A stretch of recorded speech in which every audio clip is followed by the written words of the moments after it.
जी, आपको तो अब अनुपम खेर कहना भी मुश्किल लगता है क्योंकि आप इतने समा गए थे पुष्कर नाथ में।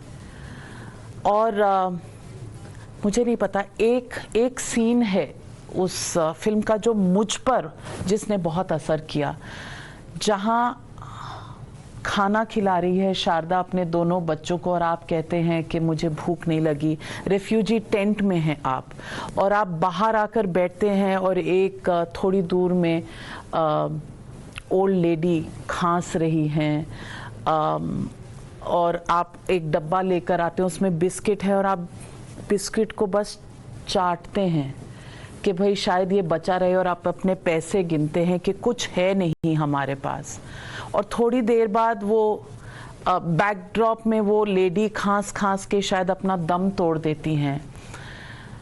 अनुपम Kher ji, in that scene आपने शायद एक्टिंग नहीं की, पर the slump in your shoulders, to me that scene signified. जैसे आपने कहा होलोकॉस्ट की बात करो तो लोग इस तरह हो जाते हैं। Anupam Kher ji, I found that as a very powerful moment of your character Pushkar Nath, जो अपने पोतों के सामने एक बहुत ब्रेव फेस रखता है अपनी बहू के सामने, और बाहर जब अकेले में होता है तो वो बिल्कुल झुक सा जाता है। पहाड़ सा जो उसके ऊपर टूटा हुआ है उसको वो समझ नहीं पाता कि किस तरह से हैंडल करे। आपका अंदर क्या रहा आपके मन में जब आप इस फिल्म से एसोसिएट हुए, क्योंकि आप इस कॉज, कश्मीरी कॉज से पहले से एसोसिएटेड हैं, लेकिन टू रीलिव बहुत जिगर चाहिए रीलिव करने के लिए। मैंने जब फिल्म की थी तो ये मेरे ख्याल से मेरी 519वीं या 520वीं फिल्म है मेरे करियर की। तो मैं एक्टिंग स्कूल भी चलाता हूँ, पढ़ाता भी हूँ और काफ़ी थिएटर भी कर चुका हूँ, तो मुझे लगता है कि मैं काफ़ी परिपक्व अभिनेता हूँ।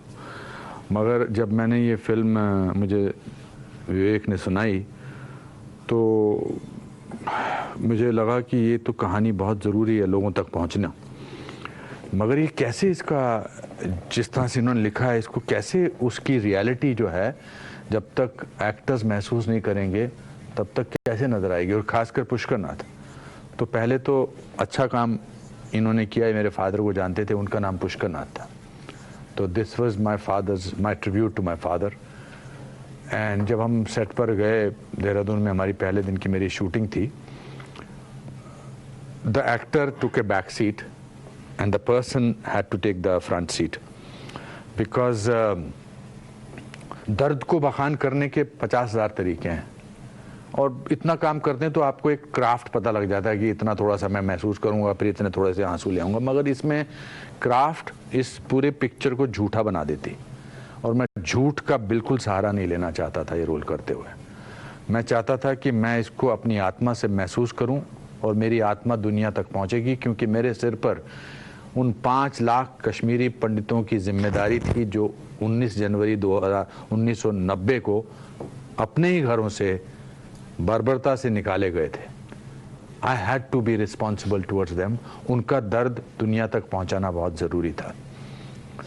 मैं बहुत रोया इस पिक्चर के दौरान, पर्दे पर भी और शॉट ख़त्म होने के बाद भी। मैं बहुत बार विवेक आते थे और गले लग के रोते थे हम दोनों, नॉट बिकॉज कि ये ट्रेजिक सीन था सिर्फ, बल्कि ऐसा लग रहा था कि यार ये फिल्म जो है शायद एक ऐसा संतुलन बनाएगी उन लोगों के लिए जिनकी ट्रेजेडी को लोगों ने नकार ही दिया था कि ऐसा हुआ ही नहीं था। एक तो उन्होंने ये सब बर्दाश्त किया, हॉलोकॉस्ट जैसी सिचुएशन थी, और ऊपर से दुनिया ने ये मानने से मना कर दिया था कि आपके साथ ऐसा हुआ था, चाहे वो मीडिया की तरफ से हो, चाहे वो एडमिनिस्ट्रेशन की तरफ से हो, चाहे वो पॉलिटिकल लोगों की तरफ से हो, इंटेलेक्चुअल वगैरह वगैरह, किताबों में वगैरह, किसी ने नहीं। So if I say that this has been one of my most difficult roles, because I had to portray a person who has to represent so many people, it won't be an exaggeration.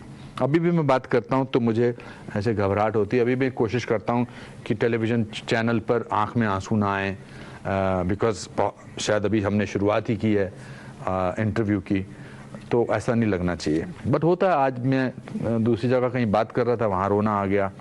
रोना जो है ये एक सिर्फ tragedy को लेकर नहीं है, उन कश्मीरी लोगों के बारे में भी सोचकर है कि अब उनको लगेगा कि हाँ, हमको लोग गले लगाएंगे और हमारी ट्रेजेडी जानने लगे हैं लोग। 32 साल सिर्फ ये समझाने के लिए कि हाँ ट्रेजेडी भी हुई थी,